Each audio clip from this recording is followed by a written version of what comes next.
Thank you very much. Good evening, everyone. Apologies for the slight delay in starting. We had a few technical issues to begin with a video that we want to play for a later item. So welcome to tonight's meeting of the Cabinet. The first agenda item is the evacuation procedure. I think everyone knows that in the room, so I'm not going to read it off. Apologies. I think everyone is present from the Cabinet. Declarations of interest. Are there any declarations which aren't already printed on the agenda? Nope. That leads me on to agenda item 4, which is the minutes. Is everyone happy that I sign them as a true and accurate record of the last meeting? Yep. Thank you.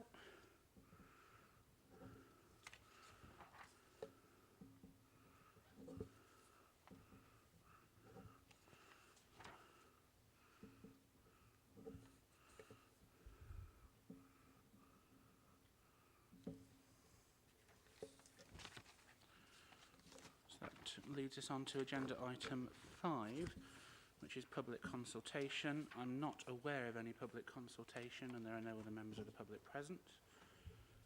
So that leads us on to agenda item number 6, which is Rough Sleeping Initiative funding submission for 2022 to 25. Councillor Golby.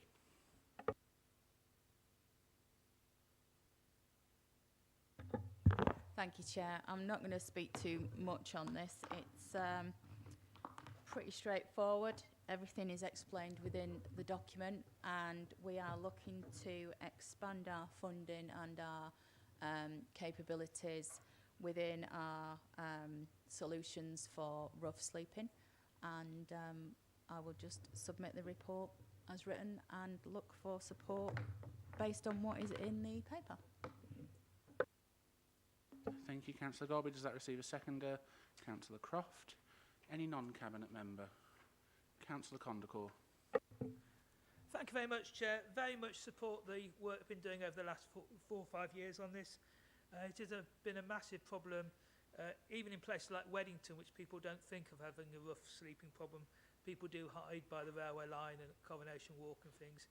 And I think it is very important that the other agencies, particularly the drugs and alcohol problems these people often have, are dealt with as well. So very supportive of what the council's doing, and hope there's more support in some of the other sections of the wider system. And I'd also like to thank people like our local PCSO, who I know has done lots of work on some of the people he finds as being homeless. And it's great that they then signpost them into the P3 and doorway, etc. Thank you. Okay, thank you, Councillor Condacore. Councillor Watkins. Yeah, thank you, Chair. Yeah, in full support of this. I know that we've been successful in putting in for bids in previous years, and I'm sure the team, the housing team, will be working their socks off to make sure that this is a successful bid. So, in full support of everything that we do on housing the homeless and everybody in temporary accommodation. So, keep up the good work. Brilliant. Okay, thank you, Councillor Watkins. Any member? No? In which case we'll move to the vote. All members of the Cabinet in favour, please show. That is unanimous. Thank you very much. That moves us on to the Hart Board Strategic Review Report. Councillor Golby. Again, I'm not going to speak too much on this because there's a lot of information within the report. What I will say is that we have had, I think it's fair to say, some difficulties with the Hart Fund, almost not delivery from our perspective, but COVID has really got in the way. And if you look within the finances, you will see that we do have money showing up under Hart, and that's simply because we couldn't spend it. It's not that we're sitting on things. So before anybody gets any ideas about things not going where they should be, we simply couldn't get it out the door quick enough, as with other areas that we've come across recently. So the Hart Board Strategic Review is something that we need to do periodically, and this is the result. There have been recommendations made. We as an organisation, certainly in my portfolio, support what's been put in front of us. and would seek support for the recommendations that are made. Thank you, Chair. Okay, thank you, Councillor Golby. Does that receive a seconder? Councillor Gutteridge, thank you very much. Any non-cabinet member? No. Anything officers wish to comment on? No. Okay. In which case we'll move straight to the vote. All those in favour of the recommendations, please show. That is unanimous. Thank you very much. That leads us on to the Nuneaton and agenda item number 8, which is Nuneaton and Bedworth Local Government Boundary Review. And I will be presenting that report, seeing as I was the chair of the working party, even though it does come under Councillor Croft's portfolio.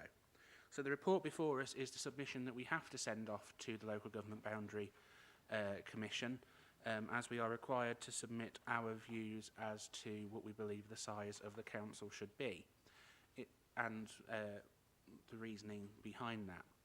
Now, the last review that we had was in 1999, and I think everyone would agree that the world has moved on significantly since 1999, and it is a completely different landscape that councils have to operate in. Since then, we have moved on to the executive model, whereas back then it was a committee system, which means that cabinet members cannot sit on certain committees. That means that non-cabinet members from the controlling group tend to find that their committee assignments are heavier than if they are in opposition.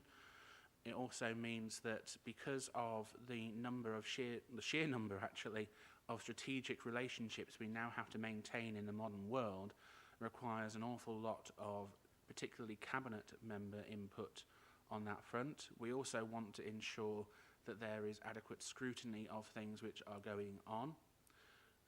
We have massive programmes on this council of regeneration, quite rightly, because our communities have been left behind for 20, 30 years, and we have upwards of £200 million worth of capital projects that we have to oversee. We do retain our housing stock, which means that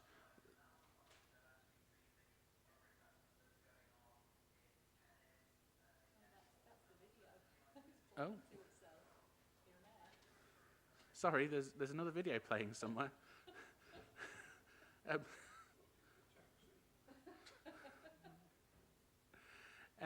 Anyway, so the number of responsibilities that we as councillors actually have has grown since 1999, and I don't think any councillor could deny the sheer number of contacts we get is far easier for members of the public to get in touch with us. It can seem 24/7. By phone, by mobile, by email, Twitter, Facebook, and all those other odd and weird and wonderful social media platforms, which I have to admit I'm not on, but I know some councillors are. I don't profess to understand all of them either. But also at its heart, it is about ensuring that our residents in Nuneaton and Bedworth are adequately represented moving forwards. We know, and it's highlighted in the report, that there are great discrepancies in terms of ward boundaries. So Weddington, for example, is 23% over the average of what a ward should be, whereas we know that there are wards such as Borkington which are significantly under, and there are other places in the borough which are 12% out as well.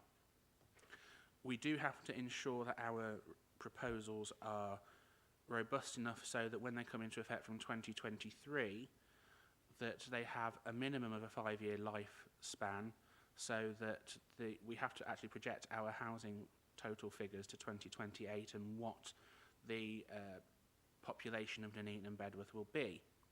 And according to the figures that have been presented as part of the report, there will be over 6,000, I think it's almost close to 7,000 additional electors by 2028. That is over one ward.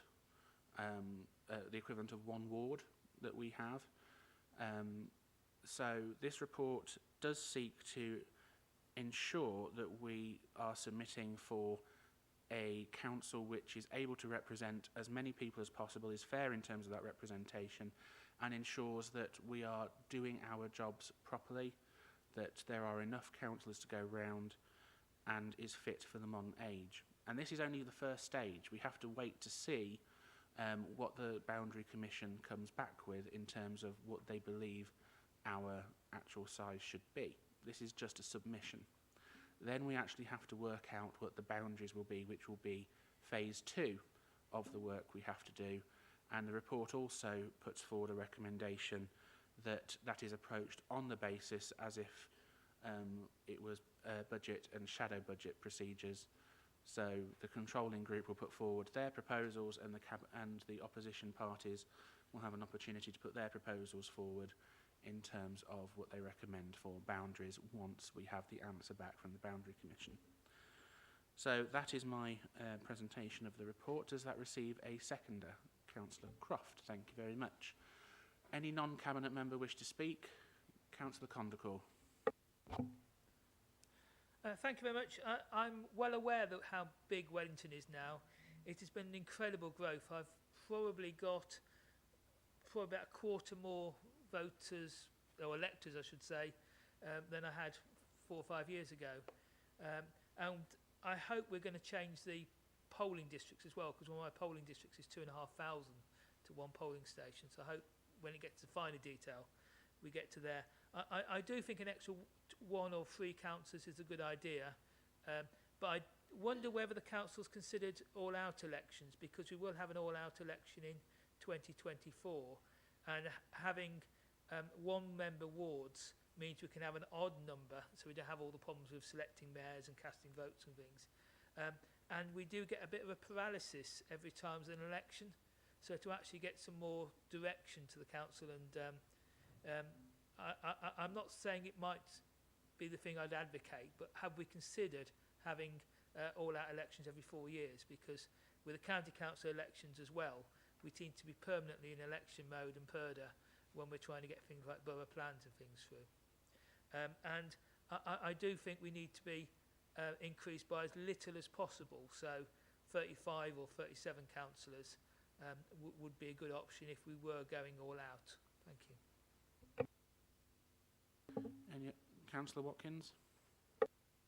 Yeah, thank you, Chair. As you said, I was on the working group, and I know that you've chose to go with the 38. I would personally have gone for the 36. I think we could quite easily ask for 36, but this council's chosen to go with the 38. But I know that being in opposition, we can put our own proposals forward, so that we'll probably work on that, going alongside this council's recommendations. So yeah, I just look forward to the outcome of seeing what happens now. But we'll be putting our separate thing forward. Thank you. Okay, thank you both. So to respond to some of the points, polling districts will be done once we actually have the ward boundaries, so that will follow once that has happened. We actually have to define what, for want of a better phrase, Weddington's new ward looks like. Then we will look at the polling districts within that. All outs were considered, or even going to thirds. The view of, certainly of the Cabinet and the controlling group, is that halves enables us to stay in touch with our residents.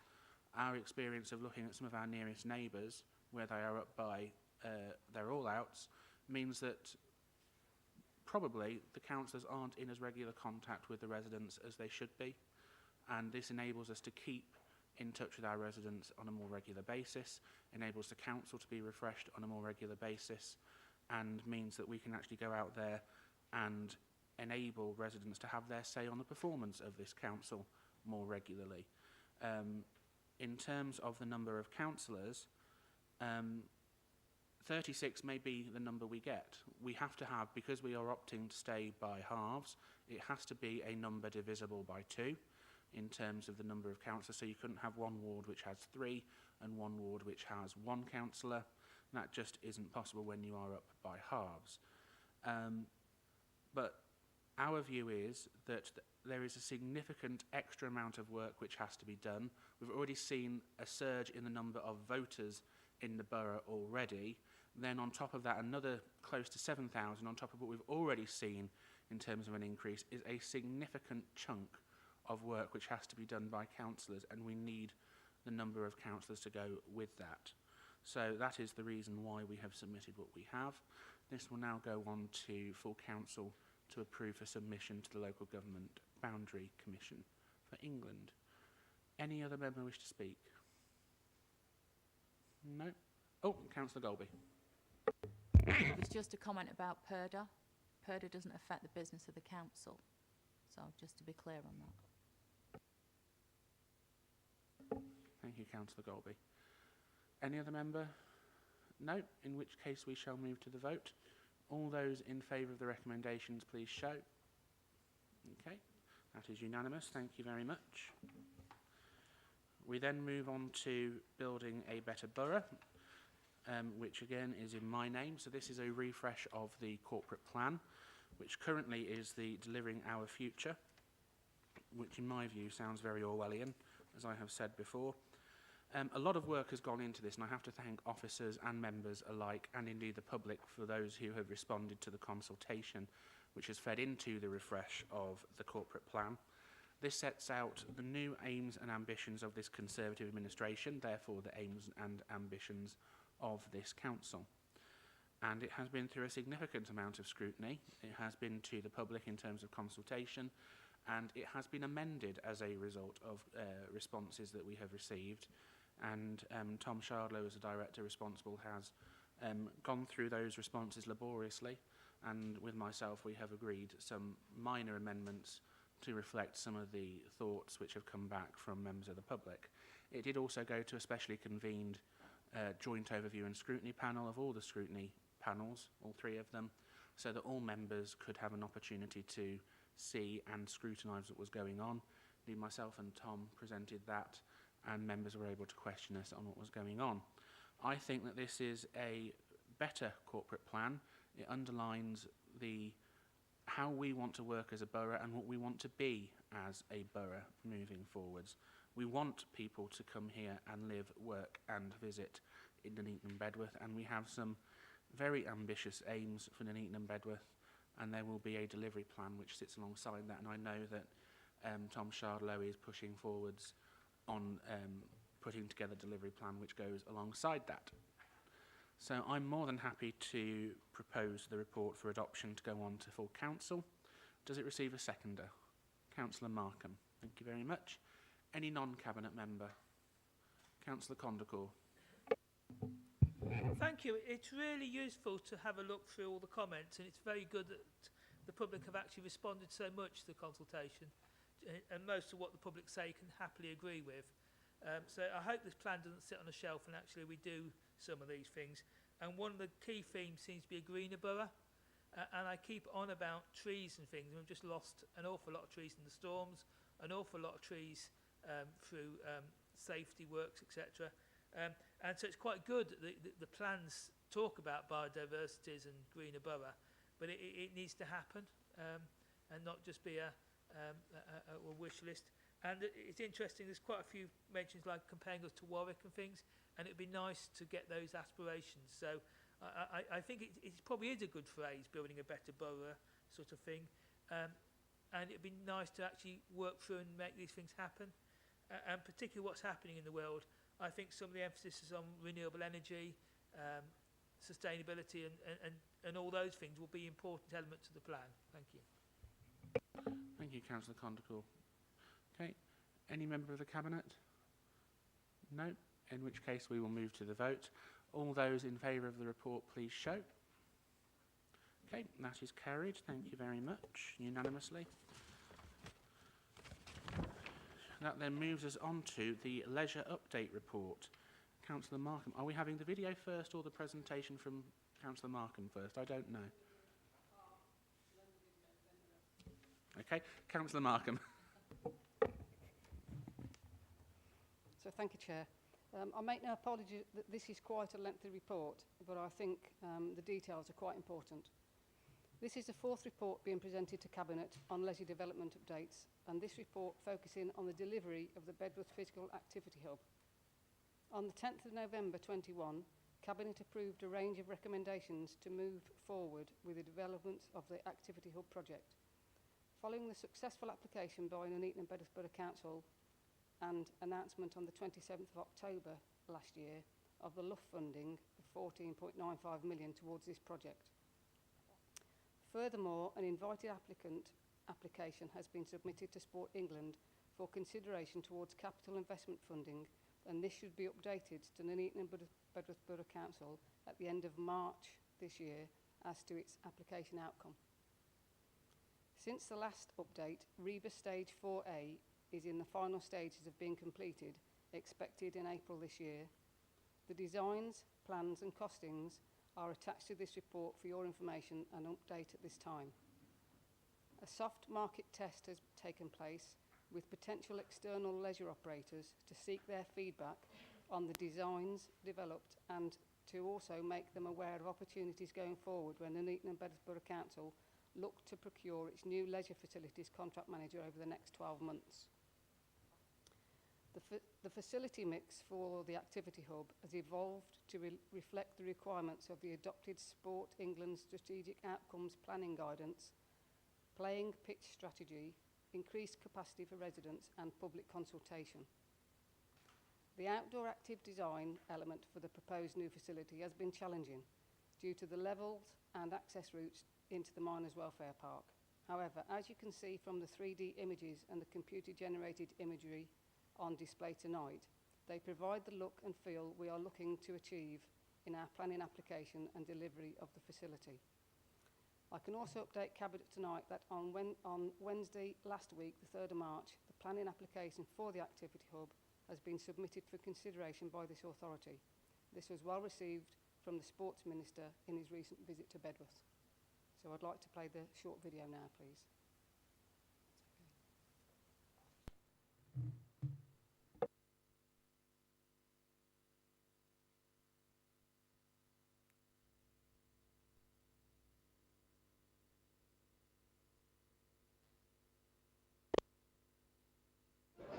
I'm Nigel Huddleston, I'm the Minister for Sport, and I've been delighted to be here in Bedworth today to see these amazing facilities, not only the mountain biking, but actually see the other investment that's going on in tennis, in netball, and also the new activity centre as well. And what's really reassuring and really fantastic to see in my capacity as Sports Minister is get out and about across the country and see at a local level, local councils really prioritising sport and physical activity, because it's so important to us all. Certainly since we've all been impacted by COVID, we all know how important being physically active is to our physical health, but also our mental health. So it's really great to see a council investing so heavily, like I've seen here today in Bedworth.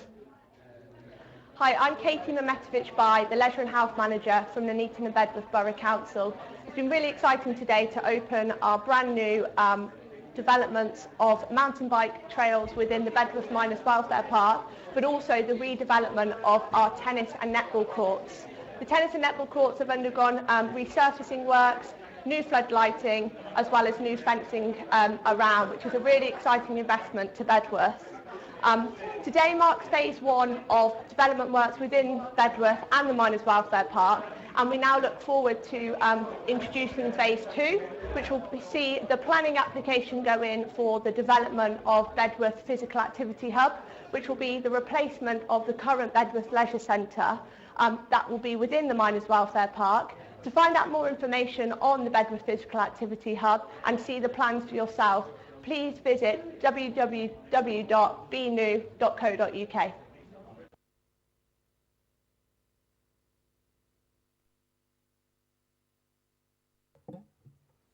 Thank you. As can be seen from the video, the Minister, as part of his visit, also supported the formal opening of the new mountain bike trails and refurbished floodlit netball and tennis courts in the Miners' Welfare Park, delivering phase 1 of the new cycle facilities. These two investments will support our residents in being more physically active and have a positive impact for future health and well-being and usage of our destination park. We have received positive feedback on the new facilities following its informal use and opening from the weekend of the 12th to the 13th of February. As of yesterday, the mountain bike trails have had 8,924 users. After several meetings, presentations and work with the internal and external project teams, the procurement for the construction company has been ongoing in the background, I can again update Cabinet tonight that we have now assessed all the applicants against our framework criteria and announce that the successful contractor being awarded the contract is BAM, B-A-M. The BAM team will now be working closely with the client project team in the final REBA 4A stages and moving towards REBA stage 4B in pulling together their proposals and ultimately to project costs to deliver the overall scheme. Once the second stage tender is complete, including the conclusion of contract matters, the proposed contract sum and therefore cost certainty and acknowledged risks will be presented to Cabinet for approval. A start on the site will follow approval to proceed. Whilst the construction programme and phasing information will be provided by the successful contractor, it is assumed that a new centre could open in 2024-25. Once open, the existing leisure centre would be demolished and the final landscaping and parking areas completed. In conclusion, I ask that you note the report, support the recommendations detailed in section 2 of the Cabinet report, and that I bring back a further report over coming months to provide the proposed contract sum to deliver the activity hub and confirm dates to commence on site. Thank you, Councillor Markham, for a comprehensive report on the update of leisure, particularly in Bedworth. Does that receive a seconder? Gladly second that, Chair. Councillor Gutteridge, thank you very much. Any non-Cabinet member? Councillor Condacore. Thank you very much, Chair. I've been supporting this project. It's probably been going about 5 or 6 years that we identified as the council scrutiny that we needed to replace Bedworth's leisure centre. And it's really good that it's getting this far, and we've actually got as far as selecting contractors. Really positive news. Obviously, there's a few things we need to get right. When we built the Pingles Leisure Centre, we cut some corners at the very end of building it, and we took out the combined heat and power plant and put in a cheaper gas boiler. And then later on, we had to rip it out and put a combined heat and power plant in. So it's quite good we're talking about building high spec to start with. And I really will say again, we need, if possible, to make this fossil fuel free, look into the future and not use any gas to heat it at all. A lot of it is done by heat pumps already, and I think going fully gas free, given what's happening in the world, would be a really good step. On the cycle route, most disappointed the cycle forum wasn't invited to the opening, but I have been around the green mountain bike route twice and would like to give the designers lots of positive feedback. It has been very good, so I don't know if I count as 1 visitor or 2. I assume I count as 2.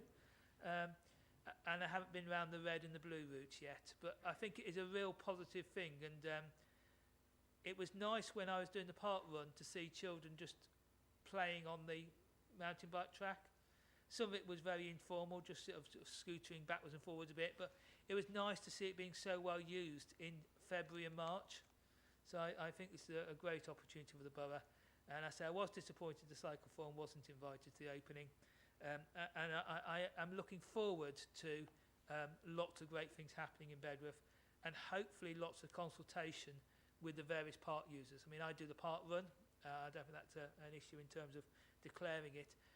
So I visit Bedworth quite a lot, and there's an awful lot of different park users. They've got the golf people, and so I do hope, as we're doing this process, and particularly because there's going to be a lot of disruption with the construction, that we are very careful to consult with people to actually keep all those activities alive while we're building this wonderful centre.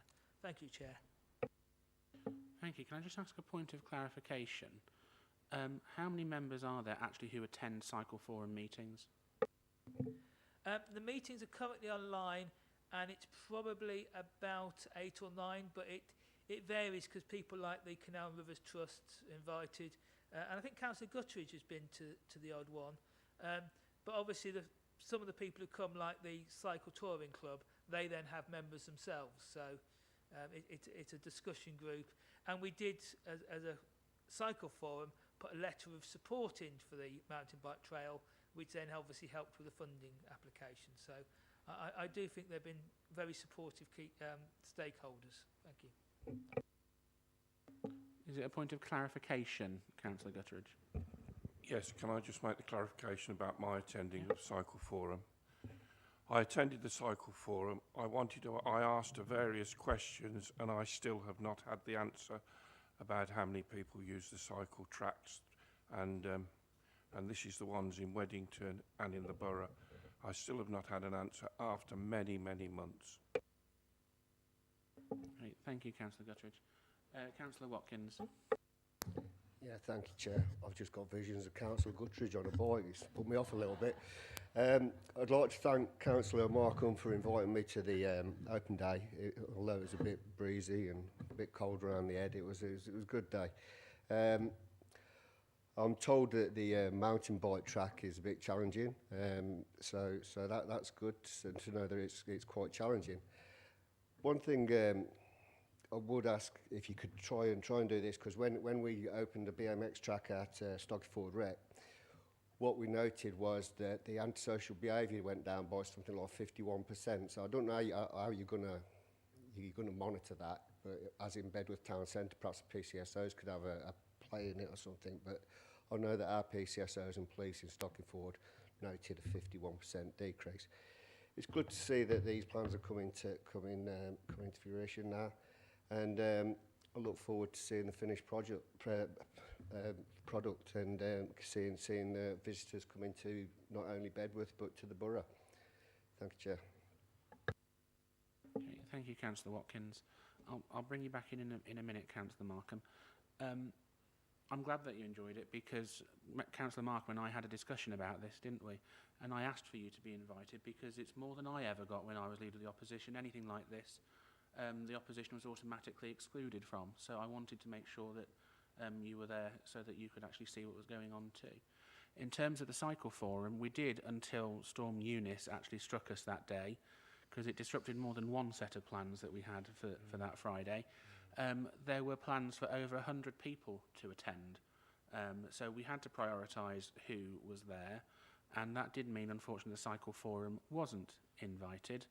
And we invited those who had a strategic significance to the actual delivery of the cycle track and the tennis courts, and those who can actually help us get additional funding further on down the line. And I have to say, when I spoke to the Minister, he was very happy with the work that we were doing and very happy with the proposals when we walked him down to the site for the Physical Activity Hub. And we must never forget that the Physical Activity Hub was never fully funded by the previous Labour administration, and it is only this Conservative administration which has ensured that it can be delivered, will be delivered, and that means that the residents of Bedworth will have a first-class 21st century leisure centre moving forwards. And I won't stop banging the drum about that, because Labour hadn't got the money for it. It would have gone under otherwise. Councillor Markham.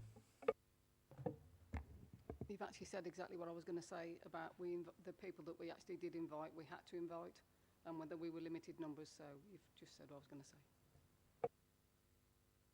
Thank you, Councillor Markham. And I know that officers were hopeful of being able to press the flesh of some of the assembled VIPs in the hopes of being able to secure additional funding for other projects too. So,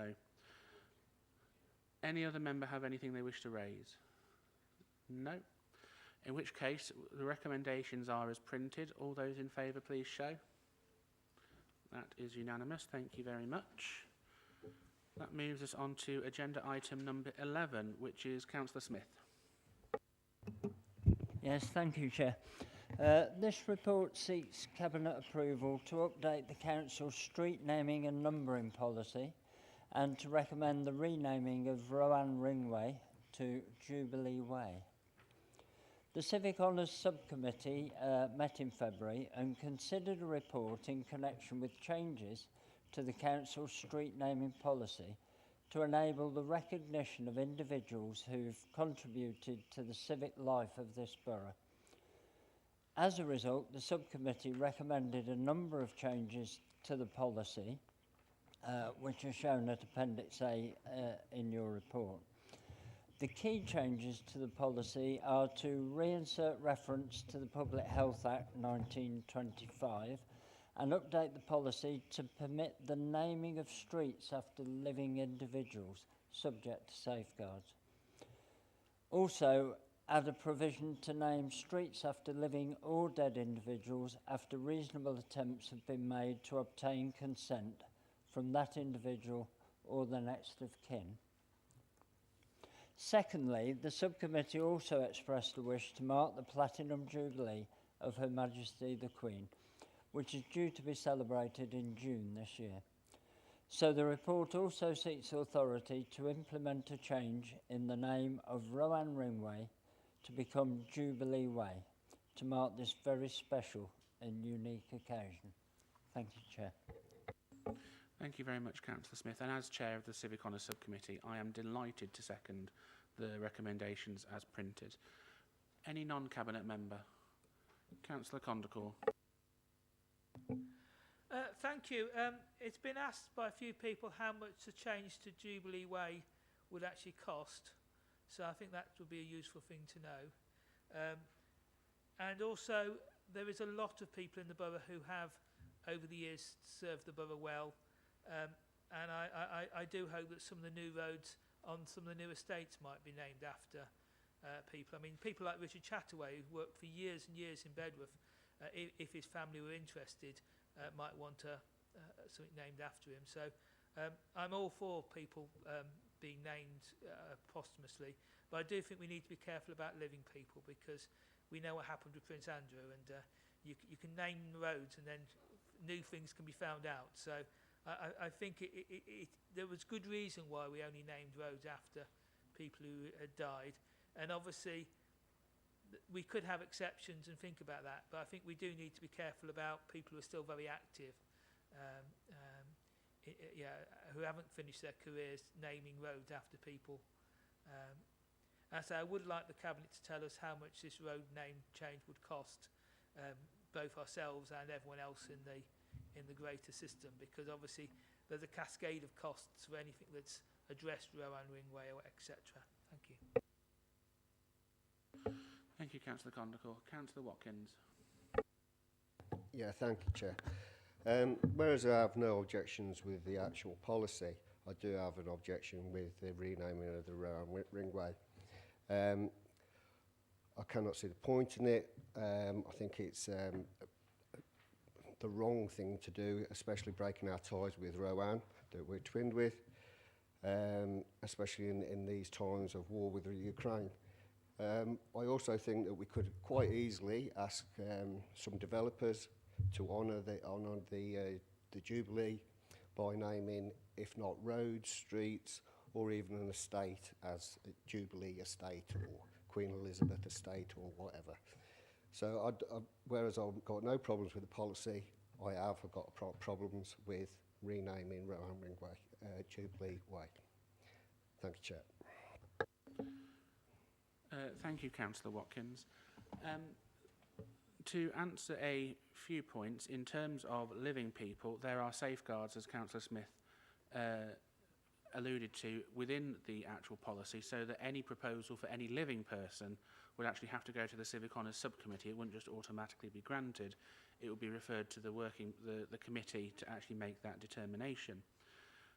In terms of renaming the road, I don't believe it will be an awful lot in terms of our actual fees and charges. I think it is negligible in comparison to the length of time and service that Her Majesty the Queen has given to the nation and what she means to a large number of people across this borough. And in terms of Rowan Ringway, yet again it shows a failure of imagination from the opposition. This is a major road in Nuneaton, and I can think of no finer place to honour Her Majesty the Queen than somewhere which has such prominence within our borough. Rowan is a valued partner to Nuneaton and Bedworth, but where's Guadalajara Way? Where's Cottbus Ring Road? They're nowhere to exist. And unfortunately, Rowan has been treated as an opportunity for a jolly by the previous administration on a number of occasions. We actually believe that what has more meaning to the residents of Nuneaton and Bedworth is a lady who has given a lifetime's worth of service to the nation and the Commonwealth, something which I don't think any member of this council, or indeed any member, well, very few members of our community could actually say they have dedicated 95, almost 96 whole years to serving literally millions of people. And if that means that we have to displace the name of Rowan Ringway, I think the Queen is far more deserving of being recognised on that stretch of road than a town in France, as important as it may be to some people. And there are a lot of people who actually admire Her Majesty the Queen, and I include myself as one of them. I know the Labour Party is historically a Republican party, but actually, as a Conservative administration, we believe in the values of nation and of service and of monarchy and of dedication to this great nation that we are part of. And actually, I think in these times of trouble where we have got the Ukraine issues going on and the conflagration in Eastern Europe, Winston Churchill was alluded to by President Zelensky in the House of Commons chamber yesterday, and was a rallying cry not only to our parliament and our nation, but to his own people in Ukraine. The last vestige of those who fought in the war of 39 to 45 is Her Majesty the Queen, and how she unifies a nation in times of trouble. And we are in times of trouble. I don't think anyone would deny that. Who are residents of this borough more likely to unite behind in times of trouble? Rowan or Her Majesty the Queen? I think they would pick Her Majesty the Queen every single day of the week, and so will I. And that's why I am more than happy to second this, and I am ashamed actually that the opposition are not recognising the length of service of Her Majesty the Queen. And in fact, no, you can't come back in, Councillor Watkins. There's no such thing as a point of order at Cabinet. No such thing as point of clarification. You should know you sat on Cabinet long enough. I have not been rude at all. I have not been rude at all. It's a political difference. If you don't like it, the door is there, Councillor Watkins. Feel free to use it. Any other member? Councillor Golby.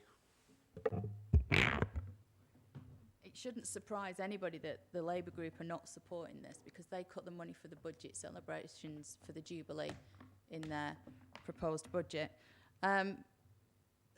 So, yeah, I think I saw quite a few things on Facebook comments, and it was quite funny because it was Labour activists as well that were stirring the pot. So, again, no surprise there. But the Ringway actually links onto Queen's Road, so it also does link into that element, which is why we thought it was appropriate to do it.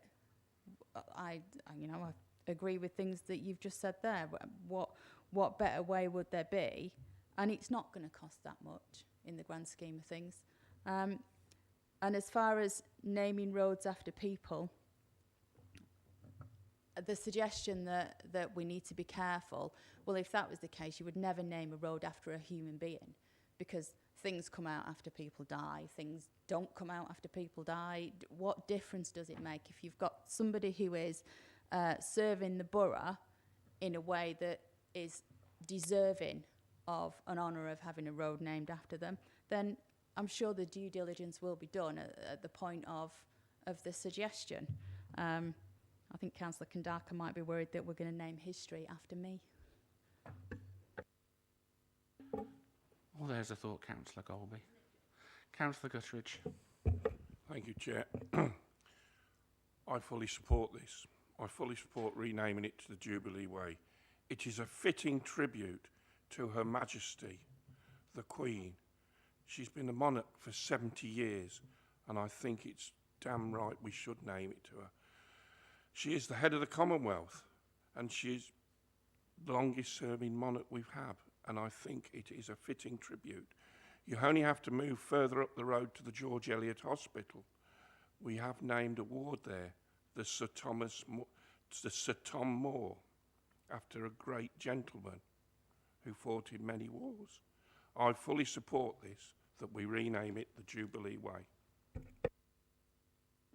Thank you very much, Councillor Guttridge. Any other Cabinet member wish to speak? Councillor Smith. Yes, just quickly come back. As we've talked, it's come to me that we might want to make a note that any signage produced carries the Queen's Platinum Jubilee insignia. So it clearly marks the significance of why we're renaming Ryan Ringway. Thank you, Councillor Smith. That's what I had in mind, because there is a dedicated logo for the Platinum Jubilee, and I'm happy to accept that as an amendment if rest of Cabinet are happy to include that. Is that acceptable to you, Phil Richardson? Yeah. So Councillor Smith moved it, and you're the seconder, so as long as you're happy, that's good enough. Yeah, okay. We'll take that as an amendment to the proposal. All those in favour of the proposal as amended, please show. Thank you very much. That is passed. That then moves us on to the final agenda item of the evening, which is the quarterly review of the Strategic Performance Report. Councillor Croft. Thank you very much, Leader. I'll be brief on this because it is the same quarterly report we get every 3 months. There's just a few points to highlight. It does show £162,000 in-year deficit. That is a large sum of money, but that is actually quite positive. It's moving in the right direction compared to the autumn when it was £500,000.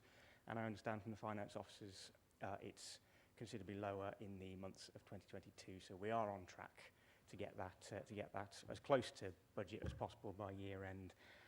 It is slightly disappointing on the face of it that Revs and Bens collection, tax and rates collection is down in this report, but I will just point out that this report covers the months to the end of last year when we had the Omicron variant, which long ago as it seems now, that did affect collection when the entire country seemed to start working from home again.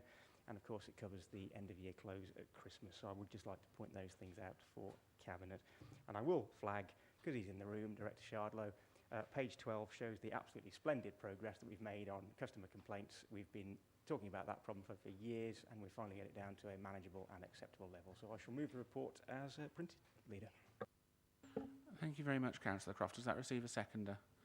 Councillor Smith, thank you. Any non-Cabinet member? Councillor Condacore. Thank you, Chair. A couple things. We never talk about the housing revenue account enough, but that's currently underspent by £250,000. And when I talk to residents, there's quite a lot of repair issues, particularly things like the chimes, the drive is falling apart and presenting safety issues. So I think an underspend is sometimes means we've actually got a backlog of work being done. So I don't think it's always as positive as it looks, because these things will need doing. We will need to repair the drive at the chimes. Because we're short of staff and have had staffing problems, we're getting behind with capital stuff and revenue stuff. So the housing revenue account is a freestanding account. The people paid in 24 or 25 million in their rents and things. We should be spending as much of that to actually keep things up to a reasonable standard. And with all the stuff happening in the world, we really do need to be looking forward to bring forward some of the energy efficiency type things, some of the cladding improvements, etc., to try and help our residents, because we've then got the council tax and rent collection problems if people are trying to pay high bills. So the council's doing a lot of good stuff. I know a lot of stuff on energy efficiency, but I do think we need to try and spend all our housing revenue budget and not always treat a surplus as a positive thing, because we might actually just be late on spending money. On the sickness figures, we used to have some data about at scrutiny about why people were sick for long term, cancer, stress, etc. And with COVID and all the short staffing, I think a breakdown and some dive into the long-term absences would be useful. And finally, it notes about your performance commentary on page 19 about Sandon Park, the pavilion being effectively given to a community football club. It says completed, but there's a lot of outstanding issues. Yeah, they're taking up part of their car park because they're now storing a tractor there, and they haven't provided more car parking spaces to replace the lost car parking spaces. So it's very easy to tick a box saying, yeah, you've handed it over to the community, or community club to manage your facilities, but you haven't completed sorting out all the snagging issues. And I believe it's probably a planning enforcement matter that they haven't provided replacement parking spaces. So there's a lot of stuff in this stuff that we could delve into and needs to get sorted. Thank you, Chair. Thank you, Councillor Condecourt. Anyone else? No. Okay. Anything that members wish to come back on? Councillor Golby. Can I just say that if you are complaining or raising issues about capital projects not being done, for example, you've just pointed out the holes in the road or driveways, can you log them on the system? Because you've done this before and I've gone away and checked and you haven't logged any calls.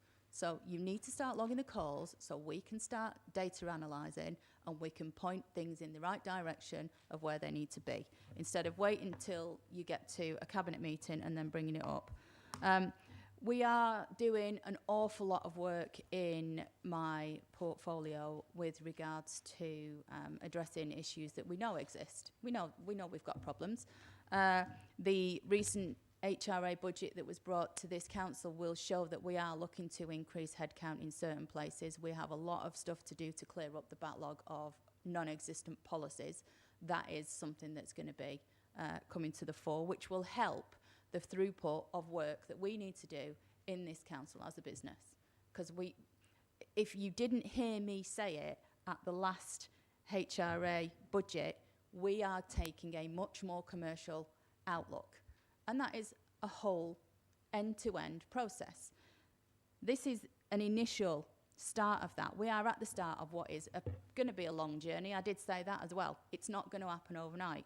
There are many, many things going on. The teams are working really hard and really, you know, getting stuck in and quite enjoying it, I think, in some respects, because the shackles have come off.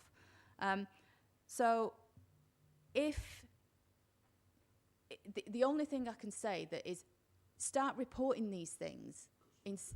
Go through the customer services, because I check when you complain about things in these meetings and you never do. So start doing it. We can start analysing the data and we can start addressing the issues, quote unquote, that you bring into the cabinet meeting. And now you're not even looking at me, so I'll leave it there.